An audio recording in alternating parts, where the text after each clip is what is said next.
नमस्ते। जय बाबा नीम करोली महाराज जी। उत्तराखंड राज्य के नैनीताल के कैंची धाम नामक स्थान में बाबा 1961 में पधारे थे और अपने मित्र पूर्णानंद जी के साथ मिलकर वर्ष 1964 में उन्होंने अपने आश्रम की स्थापना कर ली।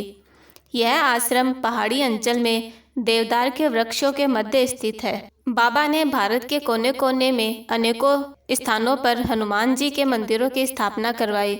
उन्होंने कुल 108 हनुमान जी के मंदिर बनवाए। अपना संपूर्ण जीवन सादगी और संयम के साथ लोकहित में व्यतीत करने के पश्चात 11 सितंबर वर्ष 1973 में वृंदावन धाम में बाबा ने समाधि ले ली। अनगिनत शिष्यों के जीवन को शानो शौकत से परिपूर्ण करने वाले बाबा नीम करोली ने स्वयं जीवन में कभी भौतिक सुख साधनों और मोह माया को प्रवेश नहीं करने दिया और इस प्रकार लगभग 73 वर्ष की आयु में उन्होंने अपना शरीर पूरा किया। नीम करोली स्थित कैंची धाम आश्रम में बाबा के किए गए कई सारे चमत्कार दुनिया भर में मशहूर है तथा नीम करोली गांव को दुनिया भर में महाराज जी यानी नीम करोली बाबा की वजह से प्रसिद्धि मिली। यही वह गांव है जहां पर महाराज जी ने लंबे समय तक प्रवास किया और जमीन के नीचे एक गुफा में तपस्या की। नीम करोली बाबा की महासमाधि के बाद उनकी शिष्या श्री सिद्धि माँ ने फर्रुखाबाद के गांव में जाने का फैसला किया। वह उस गुफा को देखना चाहती थी जहां बाबा ने तपस्या की थी। वहां पहुंचकर सिद्धि माँ ने स्थानीय लोगों से महाराज जी की गुफा के बारे में जानने का प्रयास किया, पर तब तक 30 साल से ज़्यादा का वक्त बीत चुका था।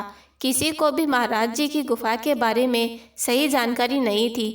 कुछ लोग एक खेत की तरफ इशारा कर रहे थे, पर इतने साल में उस खेत की कई बार ट्रैक्टर से जुताई हो चुकी थी और चारों ओर फसल लहलहा रही थी। सिद्धि माँ उस दिन उसी गांव में रुक गई। अगली सुबह वह उस खेत में गई। उनके साथ काफ़ी संख्या में गांव के लोग भी थे जो कि अपने अपने ढंग से गुफा के बारे में अनुमान लगा रहे थे। अचानक भीड़ में से गांव के एक वृद्ध माँ के पास पहुँचे और बोले, आप लोग इधर उधर क्यों ढूंढ रहे हैं? जहाँ पर मैया के चरण है वहीं खोदिए। बुजुर्ग की बात सुनकर गांव वालों ने उस स्थान पर खुदाई शुरू की तो जमीन के अंदर खोखलेपन का आभास हुआ।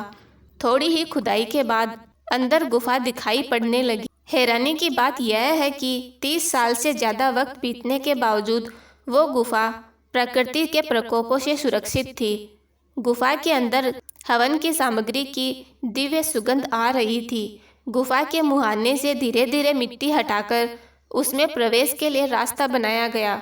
बीच में बनी मिट्टी की दीवार से गुफा 2 हिस्सों में विभाजित थी। गुफा एक सुरंग जैसी थी। इसका सुरंगनुमा गुफा के भीतरी हिस्से में कोयले के कुछ टुकड़े और हवन की विभूति यानी कि राख अभी यथावत रखी थी, जिससे स्पष्ट था कि महाराज जी यहाँ पर अपनी साधना एवं आध्यात्मिक अनुष्ठान आदि किया करते थे।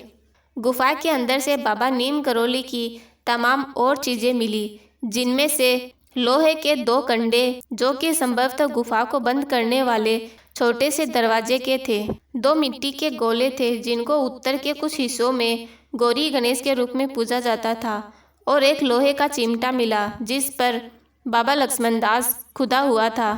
नीम करोली के इसी प्रवास के दौरान एक दिन गांव के एक वृद्ध व्यक्ति ने खुद को माँ के पास ले जाने को कहा। जब उनको उठाकर माँ के पास लाया गया तो उन्होंने बताया कि महाराज जी ने नीम करोली छोड़ने से पूर्व उन्हें एक चिमटा दिया था और उसे सुरक्षित रखने को कहा था, परंतु महाराज जी तब से नीम करोली नहीं लौटे और 1973 में महासमाधि ले ली।